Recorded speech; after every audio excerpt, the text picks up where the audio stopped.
ಕಾಲೊತ್ತಾ ಇದ್ರೆ ಎಷ್ಟು ಹಾಯಾಗಿದೆ ಗೊತ್ತಾ? ನಿಮ್ಗೆ ಖುಷಿ ಆಯ್ತಾ? ಹಂಗಾದ್ರೆ ಇನ್ನಕ್ಕೆ ದಿನ ಹಿಂಗೆ ಕಾಲೊತ್ತೀನಿ ಆಯ್ತಾ? ಅಲ್ಲ, ಕೆಲಸ ಮಾಡಿದ್ದು ನೀನು, ಮೈಕೈ ನೋವಾಗಿರೋದು ನಿನಗೆ, ನನ್ನ ಕಾಲು ಯಾಕೆ ಒತ್ತಾ ಇದೀಯಾ? ಯವಿ ಯವಿ, ನನ್ ದೊರೆಗೆ ಇದೆಲ್ಲ ಗೊತ್ತಾಯ್ತಾಯ್ತಾ? ಮತ್ತೆ ಮೊದಲು ನಾನೇ ಈ ಮನೆಯಲ್ಲಿ ಕೆಲಸ ಮಾಡ್ತಾ ಇದ್ದಿದ್ದು. ಅಮ್ಮ ಪಾತ್ರೆ ತೊಳಿತಾ ಇದ್ಲು, ನಾನು ನೆಲ ಎಲ್ಲ ಗುಡಿಸಿ ಒರೆಸಿ ಬಟ್ಟೆ ಎಲ್ಲ ಒಣಗಾಕ್ತಾ ಇದ್ದೆ. ಸೋಮಣ್ಣ ನಾಗಣ್ಣಂದು ಚಪ್ಪಲಿ ಎಲ್ಲ ಒರೆಸ್ಕೊಡ್ತಾ ಇದ್ದೆ. ಮೈಕೈ ಎಲ್ಲ ನೋಡ್ತಾ ಇತ್ತು ಗೊತ್ತಾ?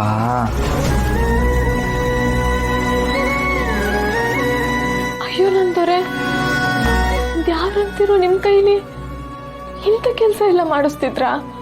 ನಾನು ದೇವ್ರಾ? ಮತ್ತೆ ಹಾಗಿದ್ರೆ ನಿಂಗೆ ಏನು ವರ ಬೇಕು ಕೇಳು, ನಾನು ಕೊಡ್ತೀನಿ. ದೊರೆ, ನನ್ನ ಜೀವನದಾಗೆ ನಾನು ಯಾವತ್ತೂ ಯಾವುದಕ್ಕೂ ಆಸೆ ಪಟ್ಟವಳಲ್ಲ. ಆಸೆ ಪಟ್ಟಿದ್ದು ನಿಮ್ಮನ್ ಮಾತ್ರ. ಈಗಾಗಲೇ ನನ್ಗೆ ಅದ್ಯಾವ್ರ ವರ ಕೊಟ್ಬಿಟ್ಟವನಲ್ಲ. ನಾನೇ ವರ, ನಾನೇ ದೇವರು. ನೀವು ಹೇಳಿದ್ದೆ ದಿಟ. ಚಿ ಕಳ್ಳಿ, ನಿಂಗೆ ಮೈಕೈ ನೋವು ಆಗ್ತಾ ಇದ್ರು ನೀನು ನನ್ನ ಕಾಲು ಒಚ್ತಾ ಇದೀಯ. ಎಲ್ಲಿ ಎದ್ದೇಳು ಮೇಲೆ, ಅಲ್ಲ ಯಾಕೆ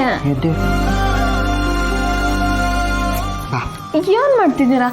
ಅಲ್ಲ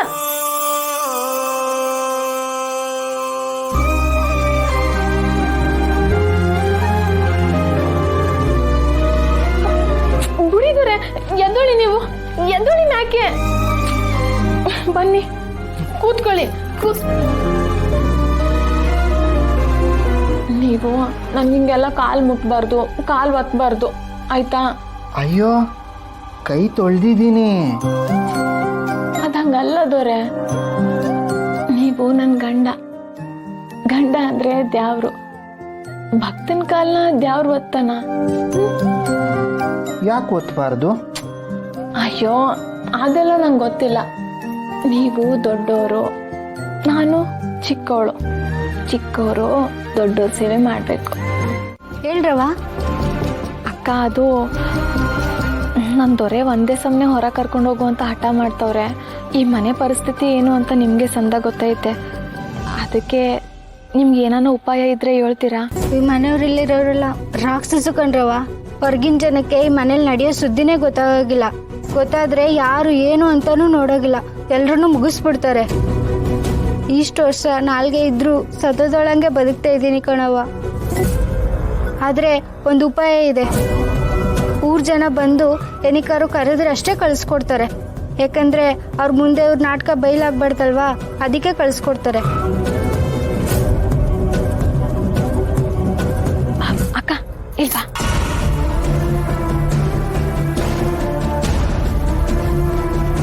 ಅಕ್ಕ ಹಿಂಗ್ ಮಾಡ್ತೀರಾ?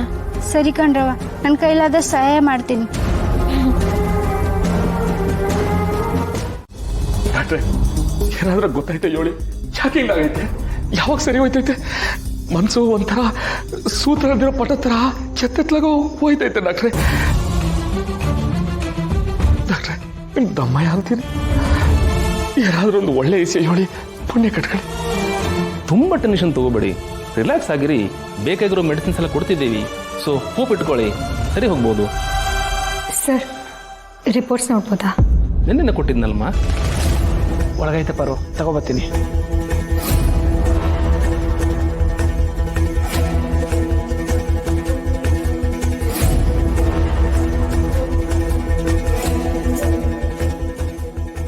ಪಾರು, ಸರಿಯಾಗಿ ನೋಡ್ದಾ? ಏನಾದ್ರೂ ತಪ್ಪಿದ್ರೆ ನಂತವ್ ಹೇಳು. ಮಾವನ್ನ ಇನ್ನು ದೊಡ್ಡ ಆಸ್ಪತ್ರೆಗೆ ಕರ್ಕೊಂಡು ಹೋಗಮ್ಮ. ನಾನು ಅಂಗಡಿ ಹಡ ಇಟ್ಟಾದ್ರೂ ಸರಿ, ಮಾವನ್ ಸರಿ ಮಾಡ್ಕೋಬೇಕು ಪಾರು, ಸರಿ ಮಾಡಿಸ್ಬೇಕು.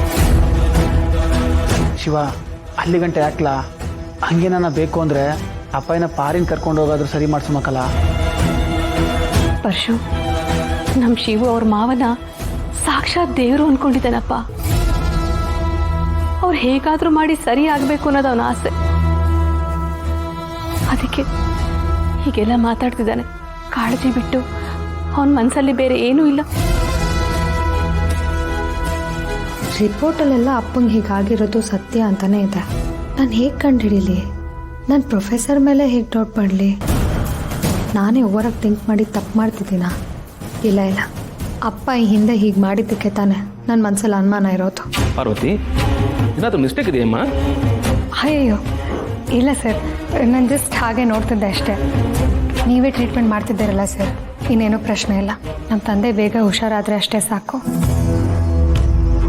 ನಾನು ಕೊಟ್ಟಿರೋ ಮೆಡಿಸಿನ್ಸ್ನ ತಪ್ಪದೆ ಕೊಡ್ತೀರಿ. ನಾನು ನೆಕ್ಸ್ಟ್ ಬಂದು ಭೇಟಿ ಮಾಡ್ತೀನಿ, ಓಕೆನಾ? ನಾನು ಬರ್ತೀನಿ.